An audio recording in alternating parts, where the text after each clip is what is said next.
जी, कल हम खर्चों की बात करते हैं। रिपेयर अलाउंस माइनस करने की इजाज़त है, इंश्योरेंस माइनस करने की इजाज़त है, लोकल टैक्सेस माइनस करने की इजाज़त है, ग्राउंड रेंट माइनस करने की इजाज़त है, इंटरेस्ट ऑन लोन माइनस करने की इजाज़त है, और यानी कि EFGA की पॉइंट था ऑलमोस्ट। और पॉइंट H में हमने पढ़ा था कि कलेक्शन चार्जेस या एडमिन चार्जेस माइनस करने की इजाज़त है। तो लेकिन ये एक्चुअल माइनस करने की इजाज़त नहीं है। कैमरे के सामने से हट जाओ भाई, क्या हो रहा है? ये एक्चुअल माइनस करने की इजाज़त नहीं है। एक्चुअल और 4% of rent chargeable to tax whichever is lower minus करने की इजाज़त है। ओके, ग्रॉस को, हाँ अच्छा जी, पॉइंट आए। लीगल चार्जेस, अगर आपके खिलाफ केस हो गया कोर्ट में तो लीगल चार्जेस भी आपको माइनस करने की। अगर कोई बंदा ये कहता है कि ज़मीन आके मेरी है और आप उसके खिलाफ कोर्ट में केस कर देते हैं तो ऐसी सूरत के अंदर भी खर्चा माइनस करने की इजाज़त है। ओके, पॉइंट जे। पॉइंट जे में वो बताने लगे जी बैड डेट माइनस करने की इजाज़त है। बैड डेट ये होता है जी,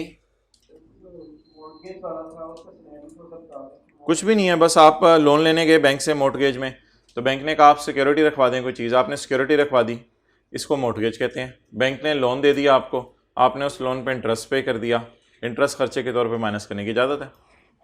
अच्छा जी,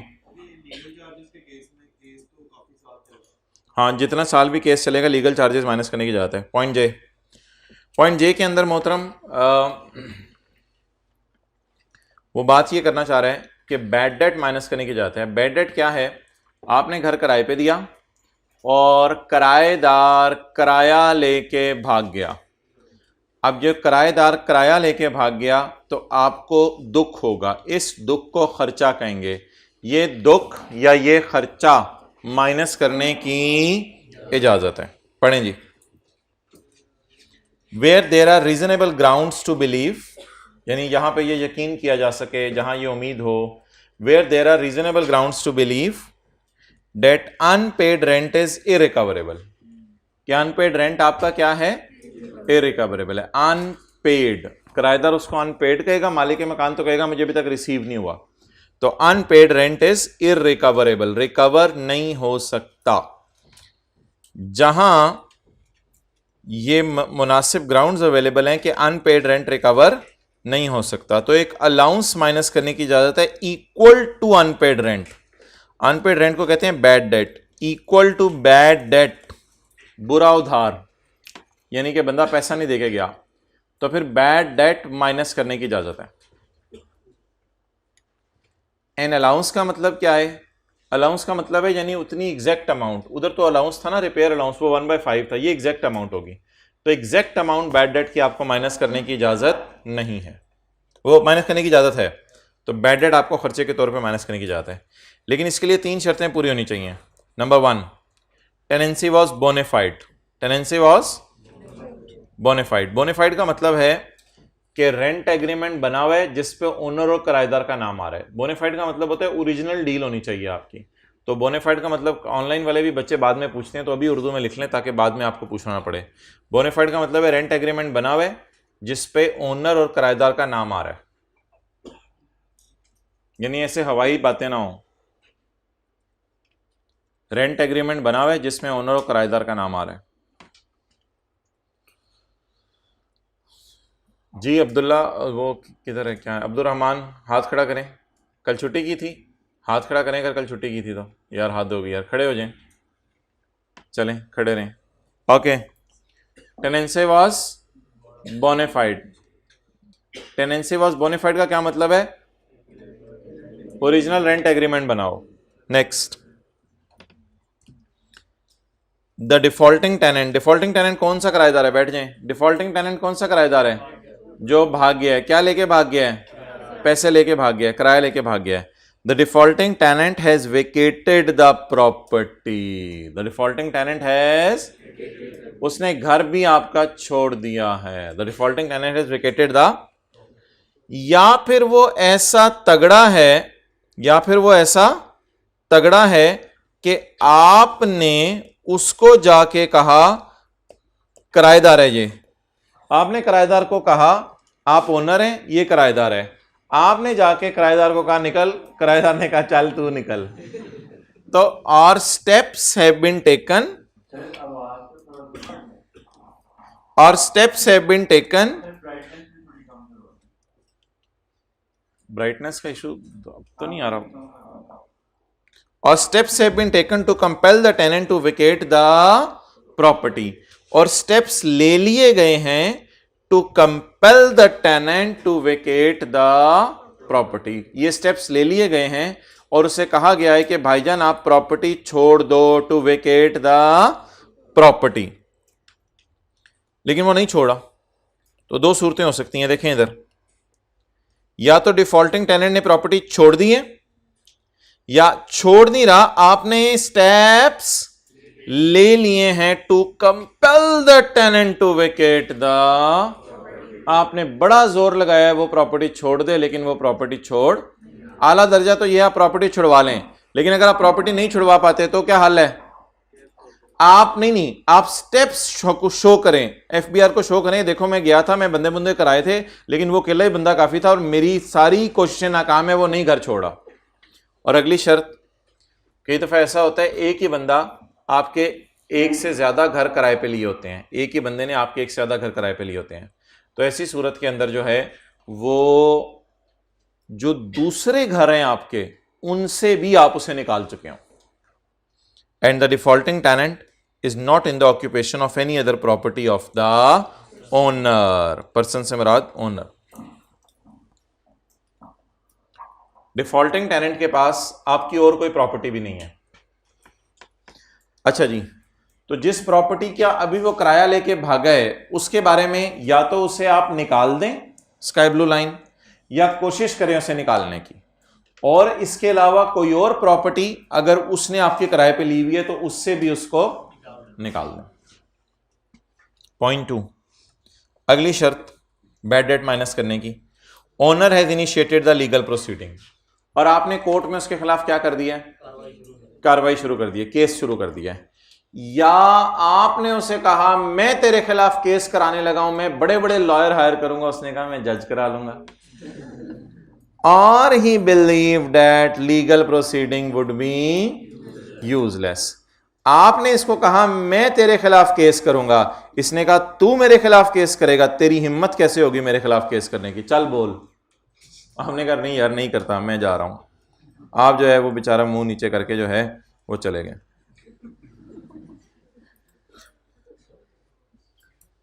अच्छा, ओनर हैज इनिशिएटेड द, या तो आपने इसके खिलाफ कोर्ट में केस कर दिया है, या आपको लगता है इसके खिलाफ केस करने का कोई फायदा नहीं, ये नामी ग्रामी पहलवान है, नामी ग्रामी जो है वो बदमाश है इलाके का, तो इसके खिलाफ केस करके मेरे खिलाफ ही केस होना है, इसलिए छोड़ो बरे। और तीसरी शर्त, unpaid rent has previously been included under the head income from property and tax has been paid on it.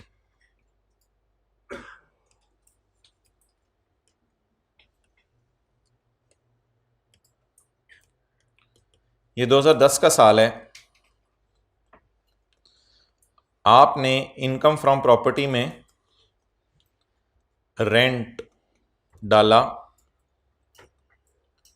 10 lakh आपको रिसीव हुए और 2 लाख रिसीव नहीं हुआ लेकिन रिसीवेबल है। तो अब आप मुझे बता दें कि टोटल आपका किराया कितना बना, 12 लाख। ऑब्वियसली इसमें से आपने खर्चे वगैरह माइनस किए होंगे और खर्चे माइनस करके आपकी इनकम फ्रॉम प्रॉपर्टी आ गई होगी, रिपेयर अलाउंस वगैरह माइनस किया होगा, और इस पे फिर आपने क्या जमा कराया होगा, टैक्स। ये 2 लाख 2010 में रिसीवेबल थे और आपको उम्मीद थी ये दे जाएगा। 2011 का साल आया तो आपने उसकी बड़ी मिन्नत की, समाजत की, आपने उसे कहा भाईजान पैसे दे दो, उसने पैसे नहीं दिए, आपने उसे घर से भी निकाल दिया, आपने उसके खिलाफ कोर्ट में केस भी कर दिया। अब लॉ मेकर कहता है यार आपको ये माइनस करने की इजाजत है। अब 2011 के अंदर जब आप इनकम फ्रॉम प्रॉपर्टी निकालेंगे तो 2011 के अंदर जो भी रेंट आ रहा होगा, लोगों की कई प्रॉपर्टीज रेंट पे होती हैं, तो जो भी रेंट आ रहा होगा आपका, उस रेंट में से आपको खर्चे माइनस करने की इजाजत है। उसमें एक खर्चा तो रिपेयर अलाउंस है, वो तो माइनस करते ही हैं, एक खर्चा होगा बैड डेट, बुरा उधार, ये वही वाला 2 लाख होगा जिसको पिछले साल हमने रिसीवेबल में डाला था, लेकिन अब उसको माइनस करेंगे या प्लस करेंगे? तो पिछले साल इनकम में गया था और इस साल किस में चला जाएगा? खर्चे में चला जाएगा। नोट कर लें जी। जी बिल्कुल, तीनों।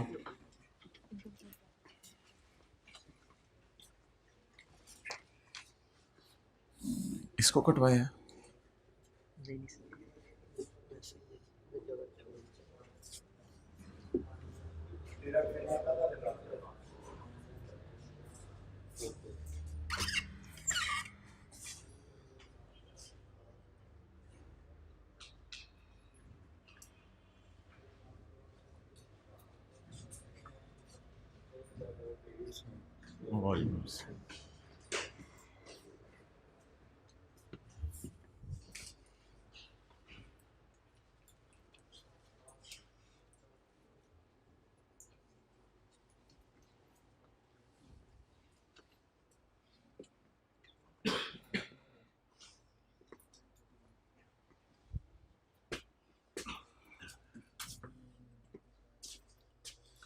Okay next.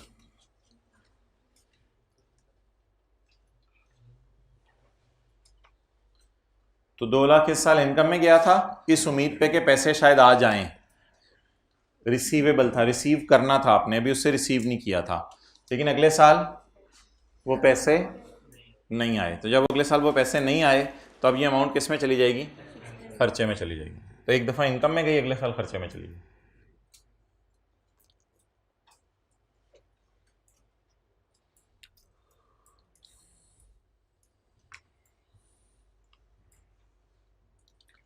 Unpaid rent has previously been included under the head income from property. Unpaid rent has previously been included under the head income from property. Unpaid rent has previously been included under the head income from property. आगे क्या लिखा हुआ है? And the tax has been, और इस पे tax भी पे हो चुका है। अब जाहिर बात है ये इनकम में गया और इनकम में जाके इस पे टैक्स भी पे हो गया। तो जब टैक्स पे हो गया तो इसका मतलब है आपने तो इस पे इनकम में डाल के टैक्स दे दिया, लेकिन अब ये 2 लाख तो आपको आया ही नहीं। तो जो आया ही नहीं तो अब वो किस में चला जाएगा? खर्चे में चला जाएगा। अब इस फिक्रे को याद कर लें। अनपेड रेंट, ये unpaid rent has previously been included in income and tax has been paid on it. ये 3 शर्तें हैं। 3 शर्तें जब पूरी होंगी तो बैड डेट माइनस करने की इजाजत है। जब आप ये बैड डेट माइनस करना चाहेंगे ना 2 लाख को, जब आप ये 2 लाख माइनस करना चाहेंगे तो एफबीआर वाले आपसे 3 सवाल पूछेंगे। पहला सवाल, ओ भाईजान इस बंदे को आपने घर से निकाल दिया है? जी निकाल दिया है। गुड। इसके खिलाफ कोर्ट में केस कर दिया, ये पैसे नहीं दे रहा? जी कर दिए। गुड। अच्छा भाईजान अगर जो है वो आपने इस अमाउंट को पास्ट में कभी इनकम में डाला है? जी बिल्कुल। उस साल टैक्स दिया था? जी बिल्कुल। ये 3 शराइत पूरी हो गई। अगर तीनों की तीनों शराइत पूरी होंगी तो फिर ऐसी सूरत के अंदर ये बैड डेट माइनस करने की इजाजत है। अगर इनमें से एक भी शर्त पूरी ना हो तो फिर बैड डेट माइनस करने की इजाजत नहीं है। जी सेम ईयर का सवाल भी कर लेंगे कोई। ओके फिलहाल मैंने अगले साल जाके इसको डाला है। तो ये तीनों के दरमियान में देखें क्या लिखा हुआ है? एंड। तीनों के दरमियान में क्या लिखा हुआ है? एंड का क्या मतलब है? तीनों शराइत पूरी हों। आप उसे घर से निकाल चुके हों, पहली शर्त। दूसरी शर्त, कोर्ट में उसके खिलाफ केस कर चुके हों। और तीसरी शर्त, वो अमाउंट इनकम में जाके उस पर क्या लग चुका हो? टैक्स लग चुका हो। क्लियर? अच्छा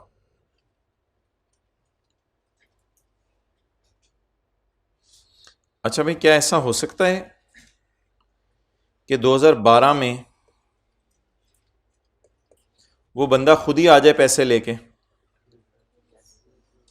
11 में आपको यकीन हो गया था वो पैसे नहीं ला रहा, लेकिन 12 में वो खुद ही पैसे लेके आ जाए।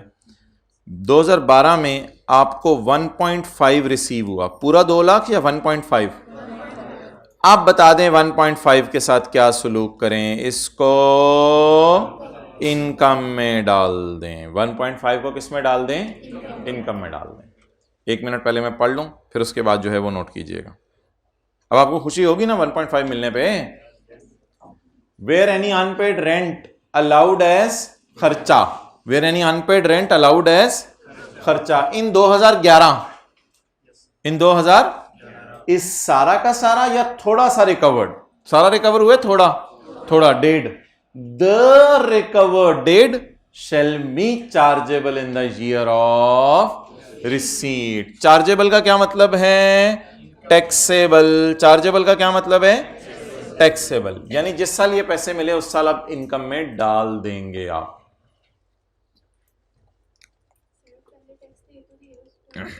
जी पढ़ें आप इसको दोबारा।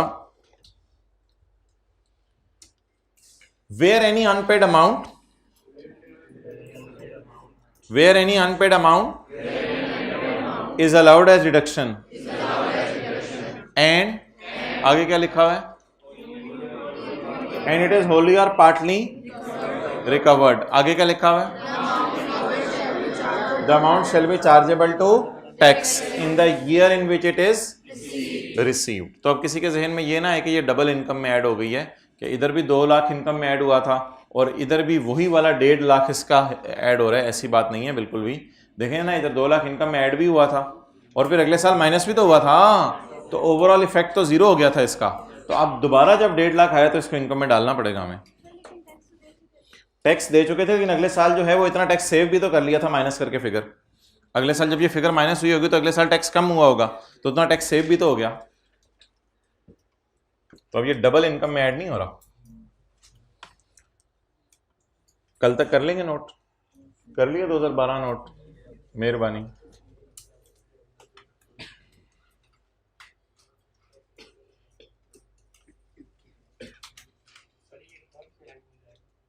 जिस हेड के अंदर खर्चा था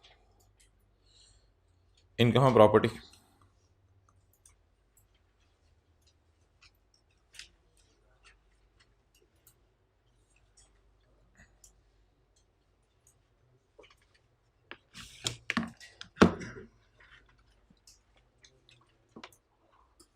ओके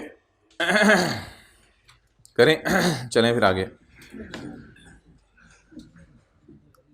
अच्छा, where any unpaid rent it allows as deduction in 2011 में डिडक्शन अलाउ है ना, is wholly or partly recovered in 2012।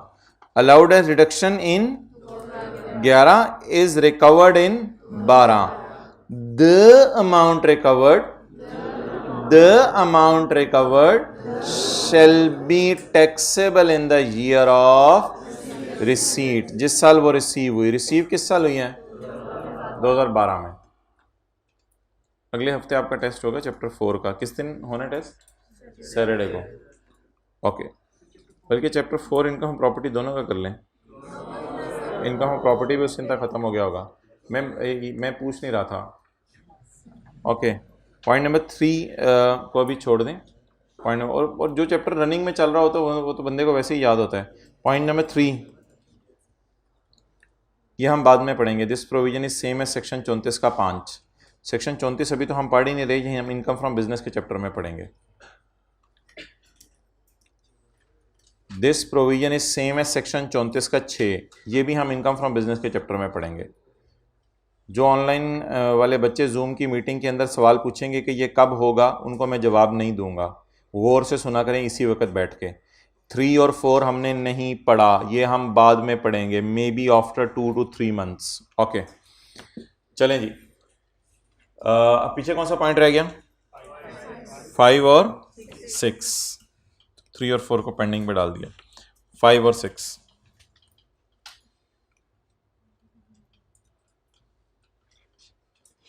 ये भाईजान इनकम फ्रॉम प्रॉपर्टी है,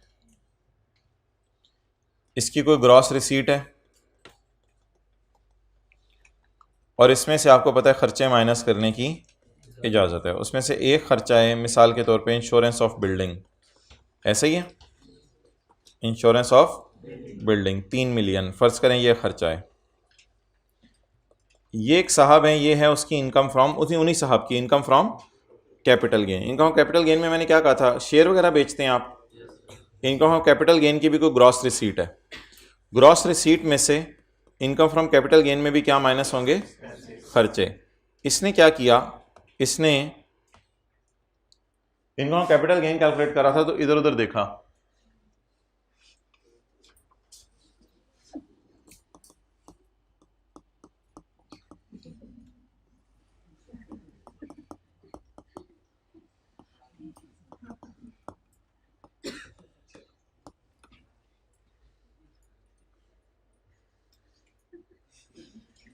ऐसा कर सकते हैं? क्यों?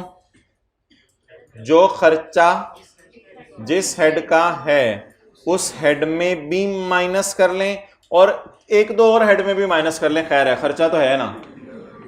तो ऑब्वियसली भाईजान insurance of building capital gain के चैप्टर में माइनस नहीं हो सकती, क्योंकि कैपिटल गेन के चैप्टर के तो अपने खर्चे होंगे शेयर्स के। ये करने की इजाजत, ये बताने की जरूरत थी लॉ मेकर को, या ये ऑब्वियस सी बात थी? बताने की जरूरत नहीं थी, ऑब्वियस सी बात थी, सादा सी बात थी। इतनी सी बात भी बताने की क्या जरूरत है, ये तो ऑब्वियस सी बात है कि जो खर्चा जिस हेड का है वो खर्चा वहीं से माइनस करने की इजाजत है। ये इस तरह की एक और मिसाल आपको दे दूं, आपके घर का बिजली का बिल और साथ वालों के घर का बिजली का बिल, आपके घर का बिजली का बिल आपने पे करना है, साथ वालों के घर का बिजली का बिल साथ वालों ने पे करना है, दोनों आपने पे नहीं करने। तो जो खर्चा जिस हेड का है वो वही माइनस होगा, किसी और हेड में जाके माइनस नहीं होगा। पहले इसको पढ़ लें फिर नोट कर लें, लेकिन चेहरा शरीफ ऊपर रखें और जो टेंटिव नहीं थे वो बूथा शरीफ ऊपर रखें। एनी खर्चा allowed as reduction under this head, देखें एनी खर्चा allowed as reduction under this head, any खर्चा allowed as deduction under this head shall not be allowed under any, shall not be allowed under an other head, ये किसी और head में minus नहीं होगा। Note कर लें, इस तरह दिल में संभालें इसको। एनी खर्चा अलाउड है reduction under this head shall not be allowed under another head।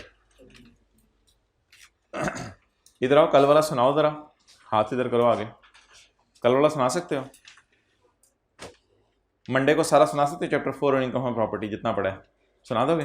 वरना ये तैयार है, फिर तैयार हो इसके लिए या तैयारी के लिए? ये खा लोगे या पढ़ के आओगे?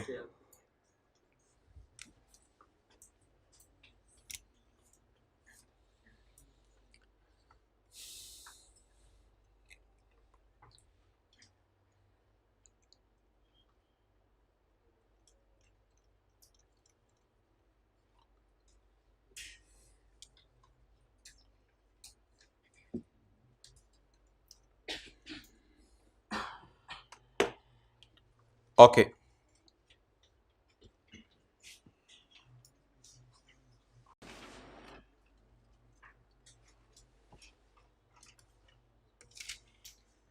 एनी खर्चा allowed as reduction under this head, चले मैं बोल देता हूं दोबारा। एनी खर्चा allowed as reduction under shall not be allowed under any other head। ठीक है जी, भाई के कपड़े आप तो नहीं पहन के आएंगे ना? ओके, पॉइंट नंबर 6,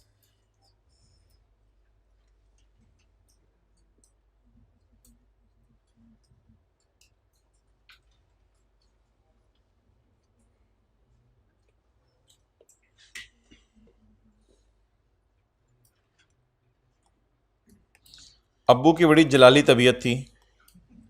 अब्बू ने बड़े भाई को बुलाया, अपने नहीं, अपने बेटे को, यानी अब्बू ने अपने बेटे को बुलाया, ठीक है, और बेटे को बुला के कहा, बेटा ये काम घर में नहीं हो सकते, ना तेरे दोस्त इधर आ सकते हैं, ना तू अम्मी के खाने में कमियां निकाल सकता है, ना तू मेरी नाफरमानी कर सकता है, और ना तुझे इंटरनेट इस्तेमाल करने की इजाज़त है। तो अब्बू ने बड़े भाई को बुला के कुछ चीज़ें मना की। अब थोड़ी देर में छोटा भाई आया। आप बताएं, जब छोटा भाई आएगा तो छोटा भाई उसको अब्बू दोबारा चीजें बताएंगे या बड़े भाई के कान में मुंह से कुछ बोल देंगे? बड़े भाई के कान में क्या कह देंगे? जाओ छोटे को भी ये 4 असूल बताओ, जिंदगी के रहनुमा और सुनहरी असूल। जाओ छोटे को भी ये 4 असूल बताओ, या टाइम जाया करेंगे और दोबारा छोटे को बताएंगे सारे असूल? आसान तरीका क्या है बोलें? बड़े के लिए रूल बना दिए, वही किसको बता दें? छोटे को बता दें। या बार बार जो भी घर में आ रहा हो उसके लिए अबू रिपीट करें ये रूल? बार बार रिपीट करने की जरूरत नहीं है। अच्छा,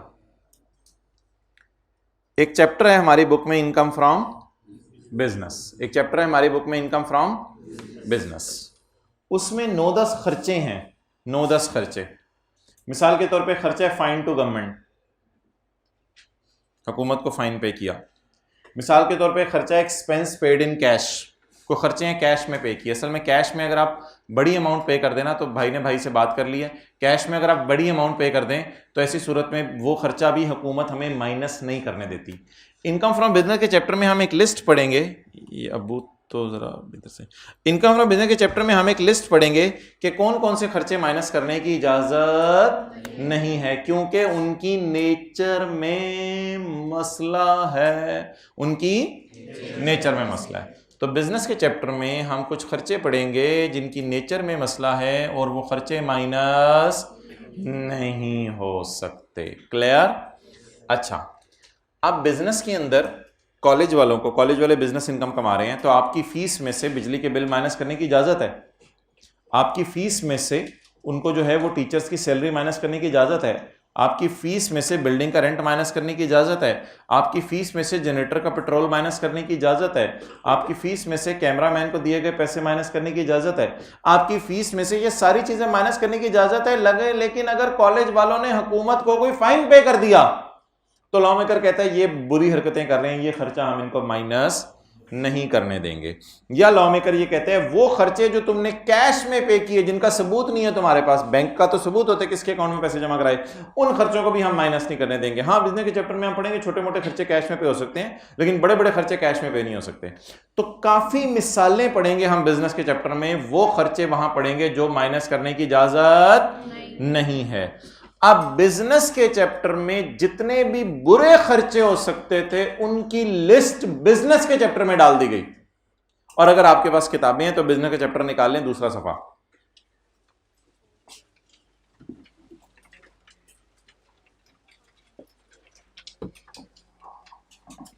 पेज नंबर 1, दूसरा सफा मैं कह रहा हूं 131। 131 के एंड पे हेडिंग देखें क्या है? डिडक्शंस, डिडक्शंस नॉट अलाउड का किताबें ले ली होंगी ऑनलाइन वालों ने। डिडक्शंस, डिडक्शन नॉट अलाउड का क्या मतलब है उर्दू में? खर्चे माइनस करने की इजाजत। और ये देखें ये सफा अगले पे भी चल रहा है, उससे अगले सफे पे आए उधर भी चल रहा है, उससे आगे आए उधर भी चल रहा है। ये 3-4 सफों पे तफसील चल रही है, काफी लंबी तफसील। ऐसे मैंने अपनी तरफ से नंबर दिया 4, 5, 6। तो बिजनेस के चैप्टर में 9-10 खर्चे हम पढ़ेंगे जिनकी नेचर में क्या है और वो माइनस करने की इजाजत। तो जब बिजनेस के चैप्टर में एक लिस्ट बन गई कि कौन कौन से खर्चे माइनस करने की इजाजत नहीं है, तो वो लिस्ट हर चैप्टर में दोबारा बने। क्या इसका हल होना चाहिए? रेफरेंस दे दिया जाए। ये जरा इंग्लिश पढ़िए, अब ये आपको समझ आ रही है इंग्लिश? पॉइंट 6 में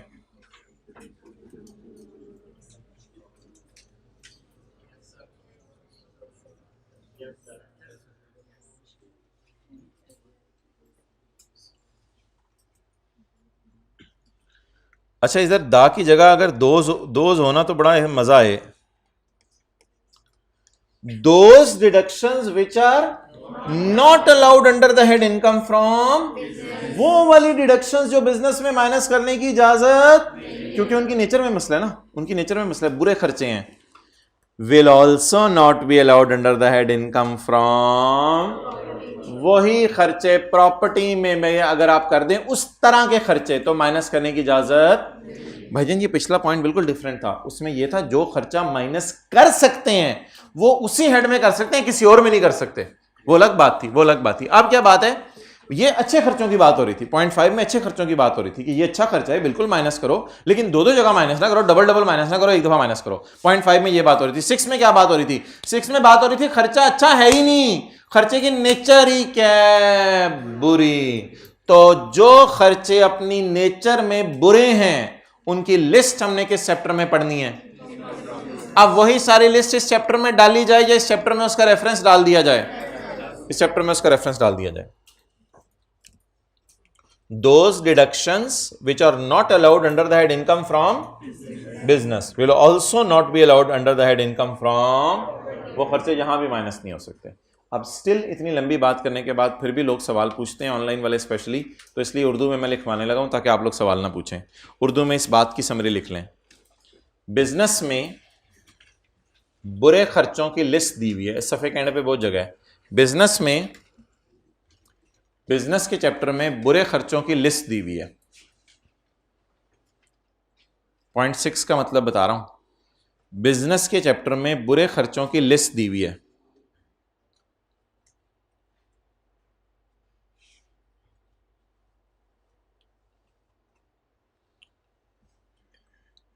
example given, fine to government. Example given, fine to government. Business में बुरे खर्चों की लिस्ट दी हुई है। For example fine to government. Urdu में अंग्रेजी फिट करनी आती है आपको? For example fine to government. अगर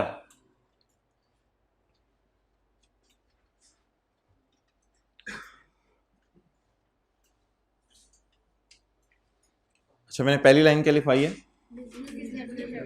बिजनेस के चैप्टर में बुरे खर्चों की लिस्ट दी गई है। Example given fine to government. अगर उस तरह का बुरा खर्चा प्रॉपर्टी के चैप्टर में करें, अगर उस तरह का बुरा खर्चा प्रॉपर्टी के चैप्टर में करें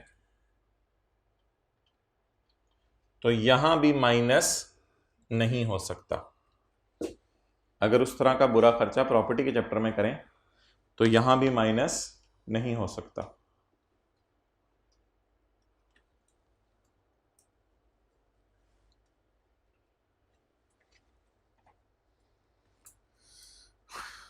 okay, so that was all about section 15A. So let's move towards section 16.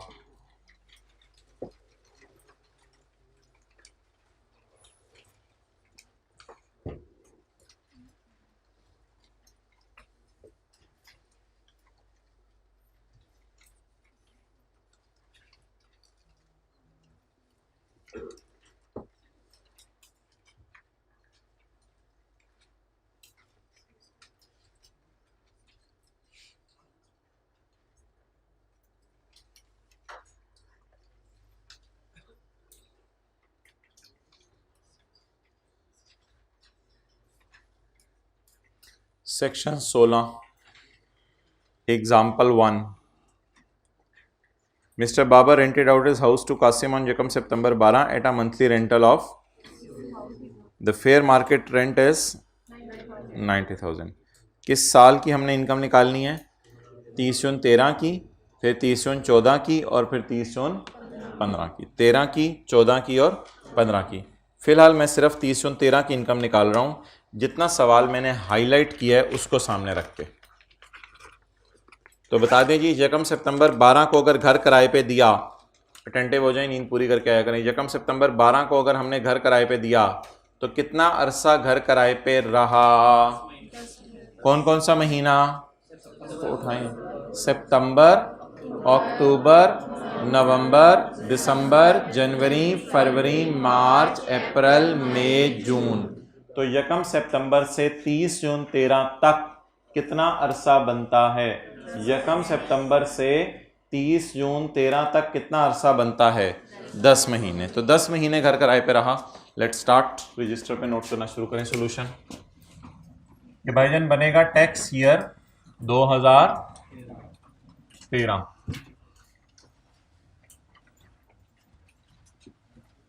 और हेडिंग होगी हमारी income from property. Rent. Actual किराया कितना है और फेयर मार्केट किराया कितना है? एक्चुअल किराया 80,000 है और फेयर मार्केट किराया हायर ऐड करें कितना? 90,000। और कितने महीने घर किराए पे रहा? 10 महीने। जवाब क्या आ गया? 9 लाख रुपए।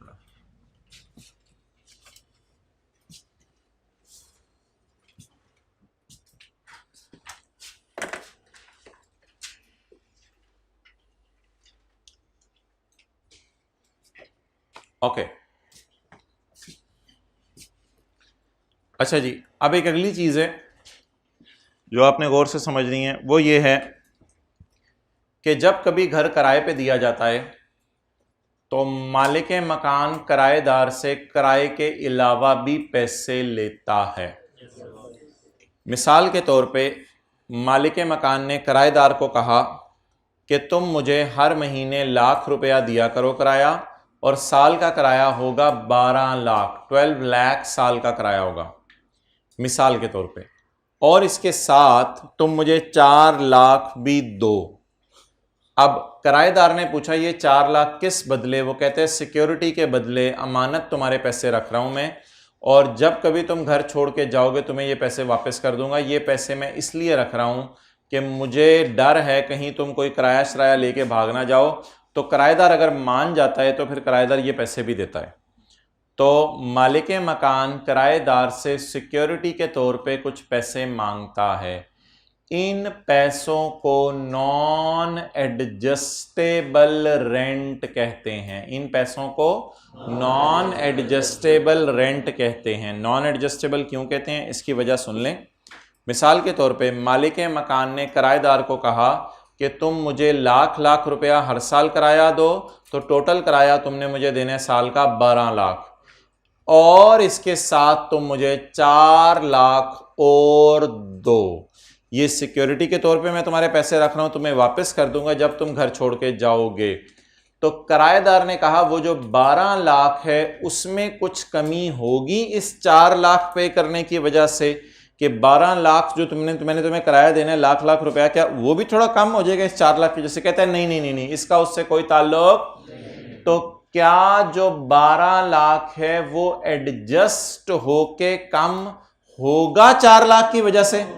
नहीं कम होगा। इसका मतलब है 4 लाख को कहते हैं नॉन एडजस्टेबल, यानी ये रेंट से एडजस्ट नहीं होगा।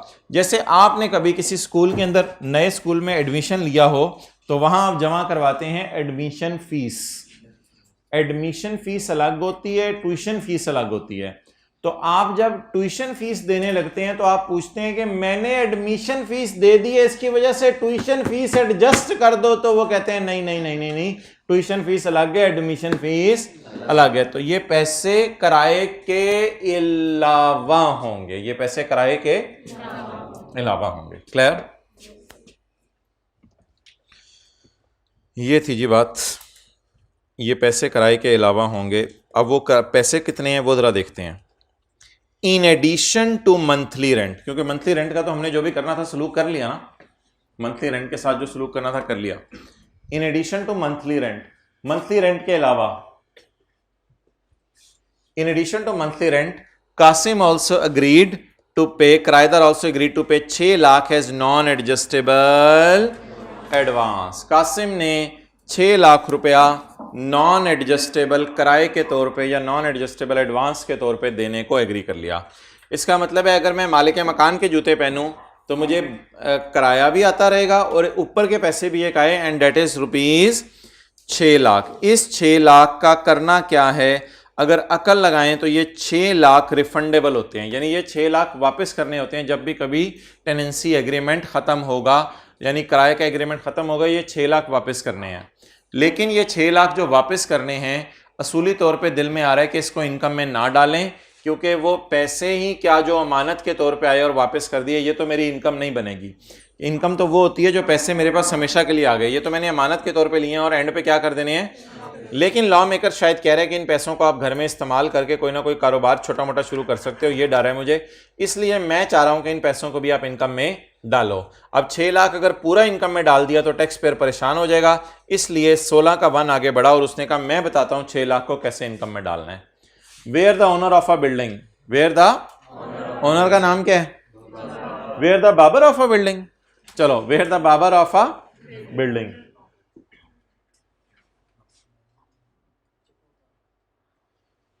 Where the Babar, where the owner of a building receives from किराएदार an amount which is not adjustable against the, इस अमाउंट का रेंट से कोई ताल्लुक नहीं है, उसके अलावा ये अमाउंट है 8 यानी 6 lakh. 8 shall be chargeable under the head income from, इसको किस हेड में डाल दो? Income from in the year in which it was receive, यानी 2013 का साल, and the following 9 years in equal proportion. Author की अमाउंट को 3 सालों में इनकम में डालते थे, लेकिन उसमें 1 साल ये होता था और पिछले 2 साल होते थे। इधर 1 साल ये और अगले 9 सालों में इसको आहिस्ता आहिस्ता इनकम में डाल दो। यानी कितने सालों में इनकम में डालो? तो सिंपल 10 से डिवाइड कर दें इसको। इस 6 लाख को पूरा इनकम में डालो या थोड़ा थोड़ा करके? इस 6 लाख को पूरा इनकम में नहीं डालना, इस 6 लाख को थोड़ा थोड़ा थोड़ा थोड़ा थोड़ा थोड़ा थोड़ा थोड़ा थोड़ा थोड़ा 10 दफा थोड़ा करके आपने इसको इनकम में डालना है। नॉन एडजस्टेबल एडवांस कितना है जी? सबर सबर, पहले मुझे नोट करने दें। इसको कितने सालों में इनकम में डालो? और ये 10 महीने कोई और चीज है, ये तो इतने महीने घर किराए पे रहता है, इस 10 का इस 10 से कोई ताल्लुक नहीं है, ये तो 1 महीना भी हो सकता था इधर। बस 6 लाख को कितने सालों में इनकम में डालने? 10 सालों पे, चाहे जिस दिन मर्जी घर किराए पे दिया उससे कोई फर्क नहीं पड़ता। बस 6 लाख को आपने सिंपली 10 से डिवाइड कर देना है। जवाब क्या आ गया? अब आपने 6 लाख को 10 से डिवाइड करके 2013 में भी इनकम में डालेंगे, 14 में भी डालेंगे, 15 में भी, 16 में भी, 17 में भी, 18 में भी, 19 में भी, 20 में भी, 21 में भी, 22 में भी। 10 साल इस 6 लाख को 10 से डिवाइड करके जो है वो इनकम में डालते रहेंगे, यानी 60 हजार को इनकम में डालते रहेंगे। जवाब क्या आ गया? अभी नोट नहीं करना, 9 लाख। और मशहूर जमाना रिपेयर अलाउंस ने कहा मुझे भी तो लिफ्ट करवाओ, रिपेयर अलाउंस माइनस कर दें। 960,000 इंटू 1/5 192,000। और आगे जवाब बताएं क्या आया? चलें जी, पहला साल हमारा खत्म हुआ न्यूमेरिकल का, दूसरा साल अब शुरू करेंगे। पहला साल नोट कर लें।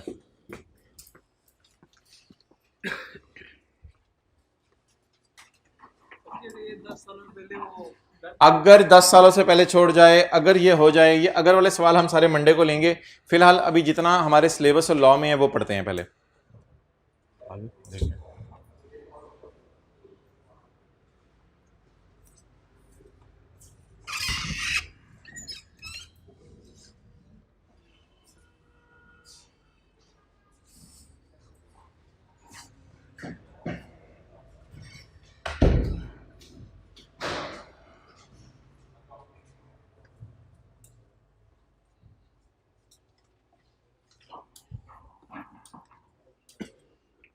ओके यार, ये इस तरह का रजिस्टर लो जिस तरह का आई कैप के अंदर जो क्वेश्चन पेपर होता है उतनी लाइनों वाला।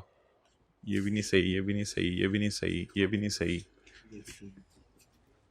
ये शायद सही लग रहा है। ओके चलें जी। अच्छा, आगे मैं सवाल नहीं पढ़ा।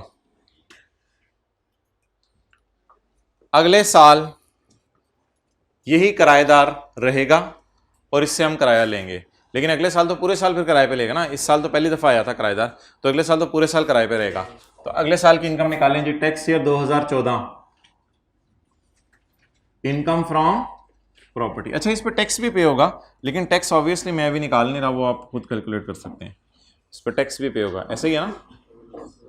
अच्छा, इनकम प्रॉपर्टी अगले साल की, रेंट बोलें 90,000। सबर सबर सबर सबर सबर, लेकिन मल्टीप्लाई कितने महीनों से करें? 12 महीनों से करें। इंटू 12 महीने बोले तो 1080,000। ओके, ये रेंट हो गया। नॉन एडजस्टेबल अमाउंट, पुराना अमाउंट पिछले साल वाली कितनी है? 6 लाख। वैसे तो लिखने की जरूरत नहीं, इसको 10 से डिवाइड करें, वो अमाउंट पिछले साल हमने निकाल के रखी हुई है 60,000, उस रखी हुई अमाउंट को भी यूज कर सकते हैं। तो 60,000 को इनकम में डालें, जवाब कितना आ गया? 1140,000। और इन द एंड क्या माइनस करें? रिपेयर अलाउंस 1140,000 इंटू 1/5 बोलें तो 80, ज्यादा जीरो नहीं होगा? 228,000। जवाब बता दें क्या आया? 2 लाख, 9 लाख 12,000। और इसके ऊपर फिर टैक्स आ जाएगा। साथ साथ याद करते रहें ऑनलाइन वालों हजरात, ये आने वाले दिनों में बिल्कुल टाइम नहीं मिलना, और लेक्चर किसी के पेंडिंग है वो जल्दी जल्दी कवर करें। ये टाइम आने वाले दिनों के लिए छोड़ेंगे तो दिन कोई नहीं आने, छोटी ईद बड़ी ईद, उसमें और पता नहीं मैंने क्या क्या काम दे देना है। ये ईदें अब अगले साल ही बनाएं, आप इस साल ज़रा पढ़ाई पे फोकस करें।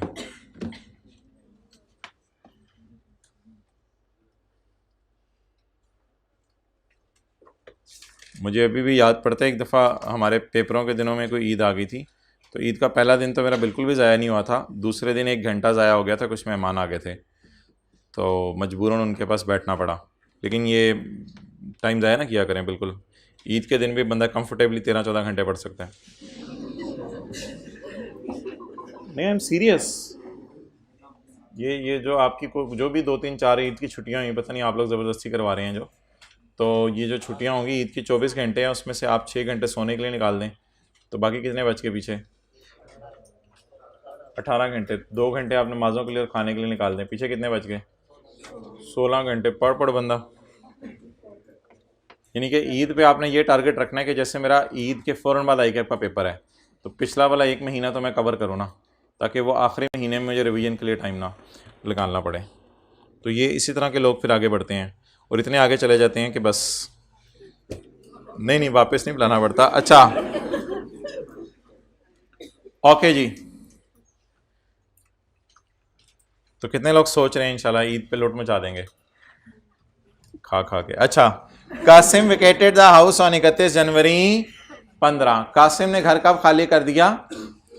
31 जनवरी 15 को।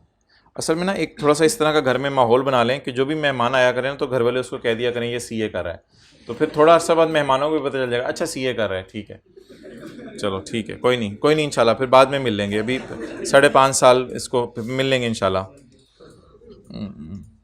इस तरह का अगर बन जाए ना तो बड़ा ज़बरदस्त हो जाए। मैं बता रहा हूँ ये फुल टाइम काम है। जिस तरह घर वाले कहते हैं ना मैट्रिक कर लो आगे मज़े हैं, तो ये 5.5 साल पढ़ लें, आगे मज़े हैं, आगे मज़े हैं। अच्छा,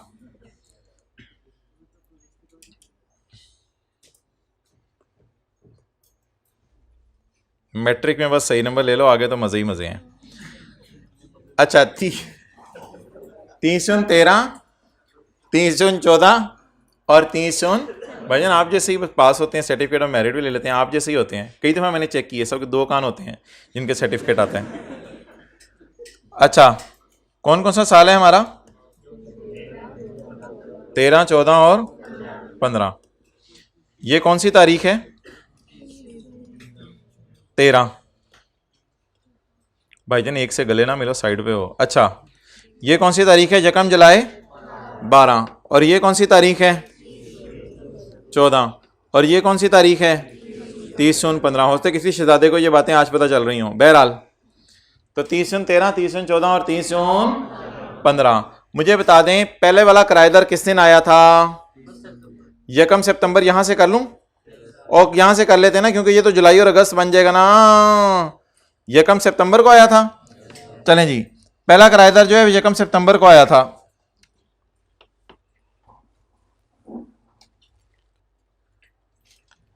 यकम सितंबर, अक्टूबर, नवंबर, दिसंबर, जनवरी, फरवरी, मार्च, अप्रैल, मई, जून। क्लियर? ये पहला किराएदार रहा 6 महीने, फिर यही वाला फिर 6 महीने रहा, साल रहा, यही वाला साल रहा, और कासिम छोड़ गया घर 31 जनवरी 15 को। 31 जनवरी 15 को घर छोड़ गया। मुझे रुकवा दीजिएगा जब जनवरी आए। रुक जाऊं? जनवरी आ गया है। और भाई ये तो जुलाई अगस्त है, खुदा के लिए कोई होश के नेल ले। जब जनवरी आए तो रुकवा दे मुझे। आ गया जनवरी, तो थोड़ा सा मेरी तरफ से ये जनवरी आ गया, तो आगे फिर क्या आएगा? फरवरी, मार्च, अप्रैल, मई और जून। तो बता दें इस दिन पुराना किराएदार चला गया। किस दिन चला गया? 31 जनवरी 15। The house was given to a new tenant Umar on जकम फरवरी, और अगले दिन अगले दिन नया किराएदार आ गया जिसका नाम क्या था? उमर था। एट अ मंथली रेंट जबरदस्त भाई, 1,20,000 वो किराया दे रहा है। पुराना कम दे रहा था, ये 1,20,000 किराया दे रहा है। तो यकम फरवरी को कौन आ गया है? नया किराएदार। फरवरी, मार्च, अप्रैल, मई, जून, ब्रेक लगाए। तो पहले साल तो 10 महीने का रहा था किराएदार, दूसरे साल 12 महीने रहा था, तीसरे साल पुराना 7 महीने रहा, और नया 5 महीने रहा। ऐसा ही है। चलें जी, अब आगे सवाल मत पढ़ें। और ये जो मैंने लाइन ग्रीन में हाईलाइट की है, the house was given to new tenant at monthly rent of 1,20,000, तो इस बेस पे कैलकुलेशन कर लें। पुराना किराएदार कितना रहा आखिरी साल? 31 जनवरी तक रहा है ना, 7 महीने, और नया किराएदार 5 महीने। अब कौन सा टैक्स ईयर शुरू होगा? 2015। Tax year 2015।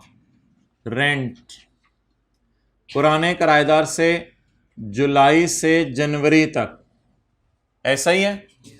जुलाई, अगस्त, सितंबर, अक्टूबर, नवंबर, दिसंबर, जनवरी। और नए किराएदार से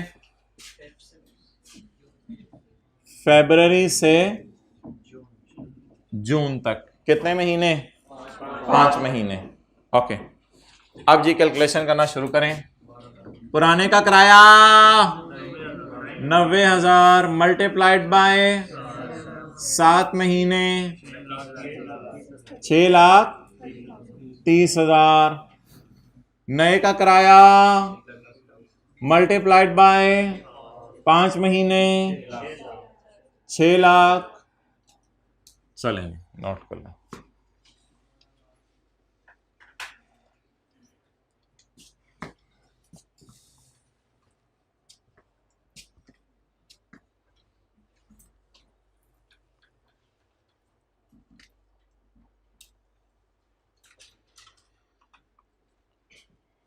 ओके, चलें आगे। अब भाईजान, नया किराएदार कोई नॉन एडजस्टेबल अमाउंट ला सकता है? क्या नया किराएदार कोई नॉन एडजस्टेबल अमाउंट ला सकता है? अच्छा, पुराने को क्या करनी पड़ेगी? वापस। नए से पैसे, सुने मेरी बात सुने, नया बंदा कोई, इधर सुने मेरी बात, अब सुने। नया बंदा कोई नॉन एडजस्टेबल अमाउंट ला सकता है, और पुराने को नॉन एडजस्टेबल अमाउंट क्या करनी है? नए से पकड़ के पुराने को पैसे वापस कर दें, या पुराने के पैसे घर पड़े होंगे? हो सकता है पुराने के पैसे घर पड़े हों, वही उसको वापस कर दें, या नए से पैसे पकड़ के पुराने को वापस कर दें। हो सकता है पुराने खर्च हो गए हों, उससे कोई फर्क नहीं पड़ता। बस नए को पैसे, नए से पैसे लेने हैं और पुराने को पैसे वापस करने हैं। वो आपकी भला जैसे मर्जी करें। द न्यू किराएदार गेव 9 लाख। पुराने ने तो 6 लाख दिया था। द न्यू किराएदार gave as non adjustable which was, अभी मेरी इधर बात सुने, इधर देखें, तो टेंशन इधर, तो फिर कैसे समझ आएगा? द न्यू टेनेंट ने कितने दिए? 9 लाख। एज विच वॉज थोड़ा सा used to repay 6 lakh to, और 9 लाख में से कुछ पैसे 6 लाख हमने पुराने को क्या कर दिए? वापस कर दिए। अब मुझे बता दें ये क्या सिनेरियो बन रहा है? तीसरे साल पुराना बंदा जा रहा है, और नया बंदा आ रहा है।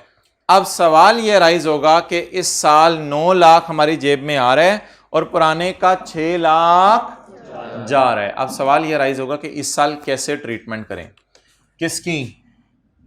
नॉन एडजस्टेबल एडवांस, यानी किराए से ये एडवांस एडजस्ट नहीं होता, नॉन एडजस्टेबल एडवांस। अच्छा, इसमें ना आप कई ऑप्शंस हैं, लेकिन हमने वो देखना है जो लॉ मेकर कह रहे हैं। अब हो सकता है कोई बंदा ये कहे, एक जब मैं नोट करने को कहा करूं ना तब नोट किया करें, हो सकता है कोई बंदा ये कहे कि नए बंदे से आए हैं 9 लाख, तो पहले 6 लाख को डिवाइड कर रहे थे 10 से, अब 9 लाख को डिवाइड करना शुरू कर दो 10 से। हो सकता है आप में से ही बैठा हुआ कोई बंदा ये राय दे कि 9 लाख को डिवाइड कर दो 10 से, ठीक है। हो सकता है कोई बंदा ये कहे कि 9 लाख में से माइनस करो पहले 6 लाख और जो 3 लाख बचे उसको डिवाइड कर दो 10 से। हो सकता है कोई बंदा ये कहे। हर बंदा अपनी अपनी राय देगा। लॉ मेकर ने कहा भाईजान मुझे बोल लेने दो जिसकी चलनी है। सारे मशवरा कर रहे थे, अब्बू ने कहा सारे चुप करो ये होगा। तो लॉ मेकर ने कहा भाईजान मैं बताऊंगा क्या होगा। हमने कहा तू बता दे क्या होगा। कहता है नए से कितने आए, हमने कहा 9 लाख। कहता है पुराने के कितने इनकम में डाल चुके हो। आपने कहा हमने तो ऐसे नहीं सोचा। कहता है सोचो ऐसे। कहते हैं पुराने के कितने इनकम में डाल चुके हो। हमने कहा एक दफा तोड़ा था इसको 60,000 डाले थे, फिर दूसरी दफा तोड़ा था 60,000 डाले थे, अभी तो पुराने के 1,20,000 इनकम में डाले थे कि वो चला गया। उसका तो पूरा 6 लाख अभी इनकम में डला भी नहीं था। कहता है बस वो माइनस कर दो जो पुराने के इनकम में डाले थे। पुराने की 6 लाख का कितनवा हिस्सा इनकम में जा चुका है 13 में 60,000। पुराने के 6 लाख का कितनवा हिस्सा इनकम में जा चुका है 14 में। कहता है ये माइनस कर दो। लेस ओल्ड का वो हिस्सा, ओल्ड का पोर्शन जो ऑलरेडी टैक्स्ड है, यानी जिस पे ऑलरेडी टैक्स लग चुका है, ओल्ड का वो वाला हिस्सा माइनस कर दो। हमने कहा वो तो 2013 के अंदर उसका 60,000 हमने इनकम में डाला था और 2014 के अंदर भी उसका 60,000 इनकम में डाला था। कहते हैं इसको माइनस करो। माइनस करने के बाद अमाउंट एक अजीब सी आ गई 7,80,000। हम तो अपनी अकल लगा रहे थे 9 लाख 6 लाख को देख के, लेकिन ये अजीब सी अमाउंट आ गई 7 लाख। अब 780 को फौरन तो इनकम में नहीं डालेंगे, जैसे 6 लाख को फौरन इनकम में नहीं डाला था। 780 को पकड़ें और पकड़ के इसको किससे डिवाइड करें, 10 से डिवाइड करें और इनकम में कितना डालें, 78,000। अब टोटल करा दें 1308,000 और इसमें से रिपेयर अलाउंस माइनस करें और अब नोट कर लें। अच्छा, किसी ने ना अगर किसी सवाल के शुरू में आ रहा हुआ ना अगर, तो वो वाला सवाल किसी ने आज नहीं पूछना, वो मैं अगली क्लास में लूंगा आपका। ऑनलाइन वाले भी इस लेक्चर के बाद कोई सवाल पूछना शुरू ना करें जब तक कि मैं अगला लेक्चर ना करवा दूं। उसमें अगर वाले सवाल आपको पूछने की ज़रूरत ही नहीं है। तकरीबन 10-11 साल हो गए मुझे पढ़ाते हुए, मुझे पता है कितने किस्म के अगर के सवाल आते हैं। तो वो जो अगर वाले सवाल होंगे, अगर ऐसे होता, अगर वैसे होता तो क्या करते, तो वो मैं खुद सारे टेकअप करूँगा। आप लोगों को कोई सवाल पूछने की ज़रूरत नहीं। जिस वक्त मैं जितना करा रहा हूँ सिर्फ उतने करें। रिपेयर अलाउंस बोलें जी 1308,000 इंटू 1/5 जी 261,600 और जवाब 1046,400। चलें नोट कर लें। नए से जितने पैसे आए उसमें से पुराने के जितने इनकम में डाल चुके हैं वो माइनस कर दें। आज आके पता चला लॉ को फॉलो करना है, अपनी अकल नहीं लगानी। हमारी ये ड्यूटी नहीं है जानना कि ऐसा क्यों है, हमारी ये ड्यूटी है जानना कि करना क्या है बस।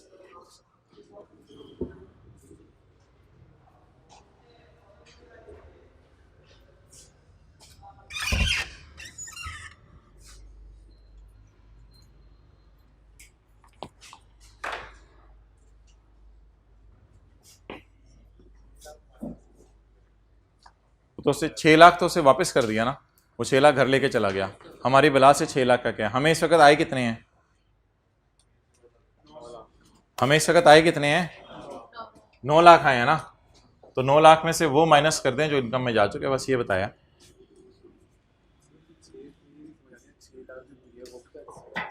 छह लाख बस चला गया। 6 लाख जब आया था तब भी 6 लाख को लिफ्ट नहीं कराई थी, उसको 10 से डिवाइड करके लिफ्ट कराई थी। जब 6 लाख गया तब भी 6 लाख को लिफ्ट नहीं करानी, 6 लाख के पोर्शन को लिफ्ट करानी है।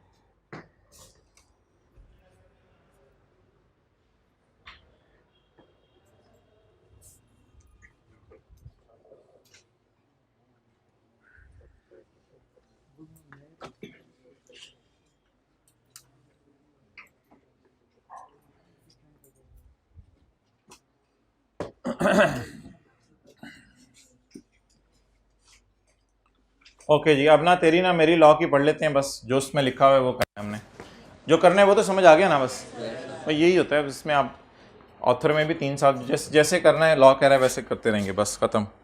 Point 3,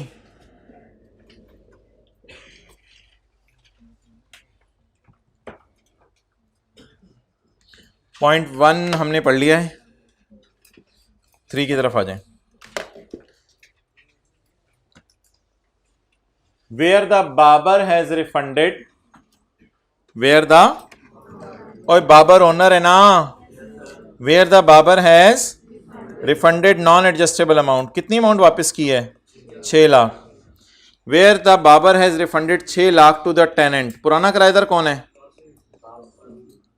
where the barber has refunded 6 lakh to Qasim on termination of tenancy and the barber lets out the building to new tenant, new tenant कौन है? उमर। then new advance, new try करने बोल, new advance, new advance कितना है? new, then new advance minus earlier amount, ना ना ना ना ना ना, न्यू ऊपर देखा करें, new advance minus earlier amount नहीं, new advance minus portion of earlier amount, new advance minus such portion of earlier amount that is charge to tax. New advance minus such portion of earlier amount that is charge to tax, जिसपे क्या लग चुका है? Tax. New advance minus such portion of earlier amount as was charge to tax, जिसपे tax लग चुका है वो माइनस कर दें। तो असल ना बस ये बात है, ये जो रूल है, new advance less such portion of earlier amount that was charge to tax. What is new advance? 9 lakh. What is the amount already charged to tax? 60 और 60। वह खत्म होगी बात, आसान है, आ जाए वापस। अच्छा, shall be chargeable, अब इस पे टैक्स लगाएंगे under the head income from, जिस साल पैसे आए उस साल और उससे अगले 9 साल, किस प्रोपोर्शन में? Equal proportion. अब होगा क्या? अब आप 2015 के अंदर भी आपने 780 को 10 से डिवाइड करके 78,000 लिखा है, 2016 में भी 78,000 होगा, 2017 में भी 78,000 होगा। अब नया 10 साल का सर्कल शुरू हो गया है, अब 10 साल तक 78,000 ही ऐड होता रहेगा। ठीक है, अब आप मुझे ये बताएं, बिल फर्ज 2016 का डाटा भी दिया होता और उसमें यही वाला किराएदार होता नया वाला, तो नॉन एडजस्टेबल अमाउंट 16 के न्यूमेरिकल में किस तरह सॉल्व करते? अब बोंगी नहीं मारनी कि आप 9 लाख को दोबारा पकड़ के पुरानी 60 और 78 माइनस कर रहे हैं। वो पुराने माइनस तो तब करने होते हैं जब कोई पुराना जा रहा है और नया आ रहा है, वो तो तब माइनस करने होते हैं। अगर अगले साल यही वाला किराएदार रहे तो एग्जैक्ट 78,000 ऐड करेंगे। जैसे पिछले 2 साल से हम 60 और 60 एग्जैक्ट ऐड कर रहे हैं, तो अगले साल आप एग्जैक्ट कितना ऐड करेंगे? 78। तो सफे के एंड पे जगह खाली है, यहां लिखें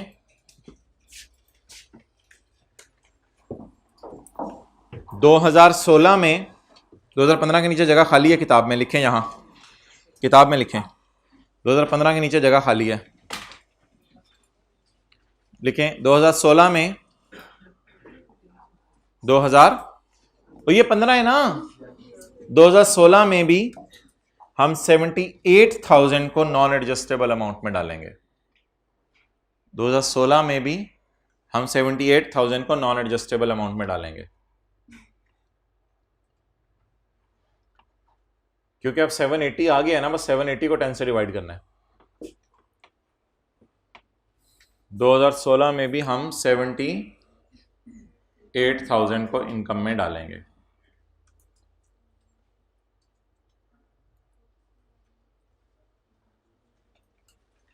ओके,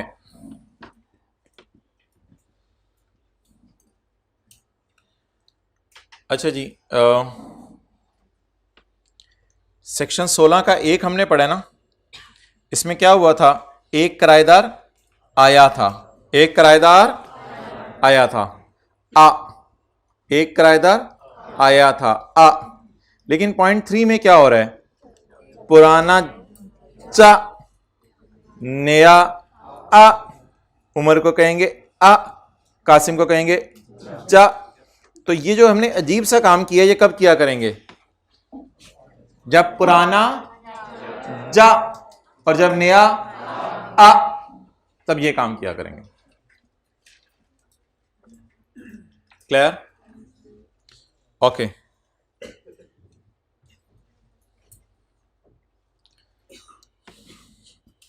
अब ये मैं सवाल थोड़ा चेंज करने लगा हूं, आपने मुझे बताना है कि आपको समझ आई है सवाल कैसे चेंज हुआ है।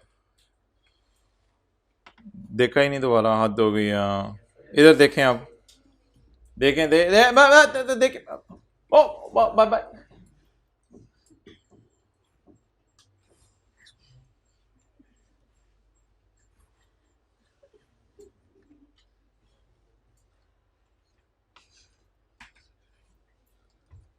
क्या हुआ है, नया नहीं आया और पुराना जा,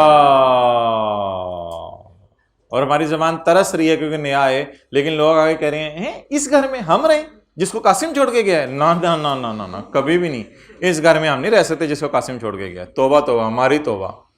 पुराना चला गया, नया कोई नहीं आ रहा। Is it possible? Yes, it is possible on next page example. Okay, come here guys. हर गाय अगले सफ़े पे आए, वही गाय ही क्या जो सफ़े पे ना आए। अच्छा जी, continuing from example 1, हम हंस रहे हैं जिसे example 1 भी नहीं हुई जिनसे, नहीं, मैं वैसे ही बात कर रहा हूँ। तो पेपर में जो ना ऐसा कभी आ जाए तो फिर पिछला सवाल पहले कर लिया करें। Continuing from example 1. Assume in 2015 only Qasim Cha and no new ये होता है, आप परेशान ना हो, ये कुछ दिन होता रहेगा। Calculate income from property of tax year 2015। मैं नींदें पूरी करके आया करें, ये आप क्या बहुत बड़ा एहसान होगा अपने वालिदैन पे और कायदे आजम पे। Calculate income from property of tax year 2015। Income हम प्रॉपर्टी निकालनी है जी 2015 की। आप बताएं भाईजान कि पुराना तो बोले पुराना तो चला गया है और नया आया कोई नहीं। पुराना वैसे कितने अर्सा रहा होगा? 7 महीने। पुराने से 90,000 कराया था, जरा 7 महीने साथ लगे, शर्म कर, सोल्यूशन पे देख रहे, इधर ऊपर देख, 90,000 ज़रब 7, 6 लाख। अच्छा, अब 6 लाख पुराने को दे दिया होगा, और 6 लाख पुराने को दे दिया होगा, पुराने को 6 लाख वापस कर दिया होगा। वो तो कर दिया होगा ना, वो तो बिल्कुल अलग बात है। 6 लाख पुराने को तो वापस किया होगा। अब सोचना यह है कि अब 6 लाख का क्या करें जब सिर्फ पुराना जा रहा है और कोई नया नहीं आ रहा, तो क्या करें? ऊपर देखते रहें, तो क्या करें इस 6 लाख का जब पुराना जा रहा है और नया नहीं आ रहा? तो खुद सोचें या पॉइंट 2 पढ़ के देख लें। पॉइंट 2 पढ़ के देख लेते हैं, हो सकता है आपको वैसे ही समझ आ जाए। Where an amount which is not adjustable against the is refunded by the owner to the मालिक मकान ने किराएदार को वापस कर दिया थल्ले ऑन टर्मिनेशन ऑफ, किराए के छोड़ने पे, बिफोर एक्सपायरी ऑफ 10 years, 10 साल अभी कहां पूरे हुए थे, अभी तो 2.5-3 साल हुए थे। No portion of the 6 lakh shall be allocated, 6 lakh को 10 पे तकसीम करना छोड़ दें। शायद लॉ मेकर जो है ना रिलैक्स करना चाह रहा है इसको, लॉ मेकर इसको रिलैक्स करना चाह रहा है क्योंकि उसको ना किराएदार के जाने का गम बहुत लगा हुआ है। नया किराएदार कोई आ नहीं रहा, पुराने के जाने का गम लगा हुआ है। तो लॉ मेकर कहता है यार तू जो 6 लाख को 10 से डिवाइड करके 60,000 इनकम में डालता था ना, जाने वाले साल में ना डाल, छोड़ जा, रिलैक्स कर। आने वाले साल में तो डाला था, लेकिन आने वाले साल में तो डाला था, लेकिन जिस साल में चला जाए और कोई नया ना आए, उस साल फिर आप नॉन एडजस्टेबल अमाउंट का कोई पोर्शन नहीं डालेंगे। इससे टैक्स पेयर खुश होगा ना, मेरी इनकम जरा ज्यादा नहीं होगी क्योंकि 0 रुपीज इनकम में ऐड हुई। आपका तो दिल चाह रहा था इस साल भी क्या करते थे 6 लाख डिवाइडेड बाय 10, लेकिन लॉ मेकर कह रहे हैं आपने नहीं करना। समझना है कि नहीं करना, या सोचना भी है घर जाके क्यों नहीं करना? सोचना नहीं है घर जाके क्यों नहीं करना। ये तो हमारे स्कोप में नहीं, ये तो सीए फाइनल के स्कोप में भी नहीं कि लॉ के पीछे जो लॉजिक है वो क्या है। लॉ के पीछे तो लॉजिक का सवाल पेपर्स के सिलेबस से ही बाहर है, तो इसलिए ये तो नहीं हमने सोचना क्यों करना है, हमने बस ये देखना है क्या करना है। तो क्या करना है समझ आ गया, दैट्स ऑल। टोटल कितना आ गया? 6,30,000। मशहूर जमाना रिपेयर अलाउंस 6,30,000 जरा 1/5 1,26,000। जवाब 50,000,000। That's over.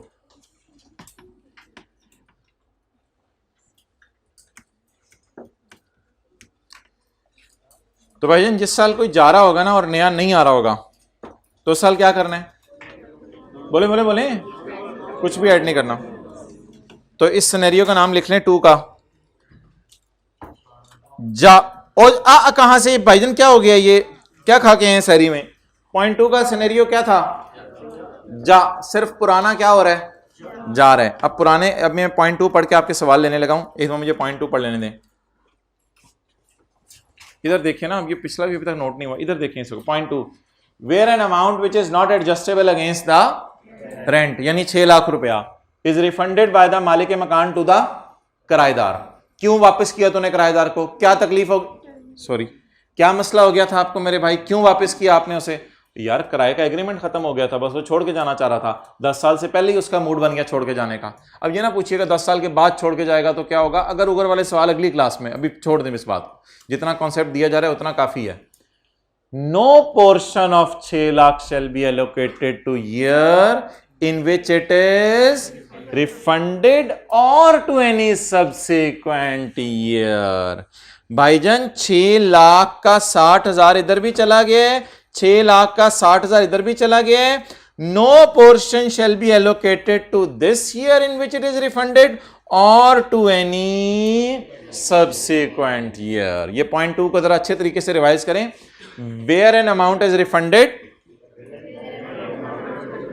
No portion will be allocated to the year in which it is refunded, इसको गुदगुदी करें, to the year in which it is refunded or to any subsequent year. जाहिर बात है अब ऐड करना बंद कर दें। अब ये ना पूछिएगा अगर कोई 2 साल बाद कोई नया किराएदार आ जाए, अगर उगर वाले सवाल जरा वेट कर लें अगली क्लास में। डन। तो ये था मोहतरम पॉइंट 2। अच्छा अब ऐसा करें कि जरा रेफरेंसिंग कर लें।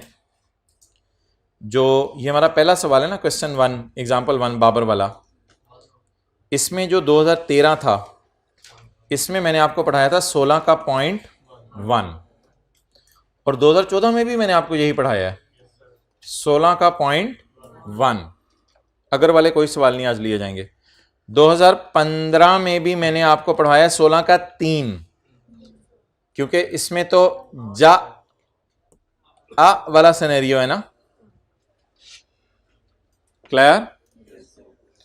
और ये जो अगले सफ़े पे एग्जाम्पल है ना, अल्लाह भला करे जिनके पास नई किताबें हैं, ये कल परसों तक मैं टाइम दे रहा हूँ, नई किताबें खरीद लें, उसके बाद क्लासेस में चेक होंगी।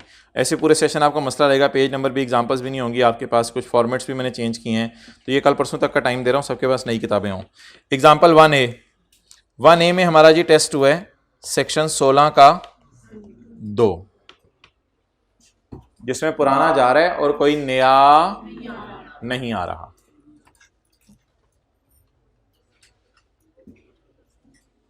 जी आपको सवाल है, पूछ लें। जी आपका क्या क्वेश्चन है?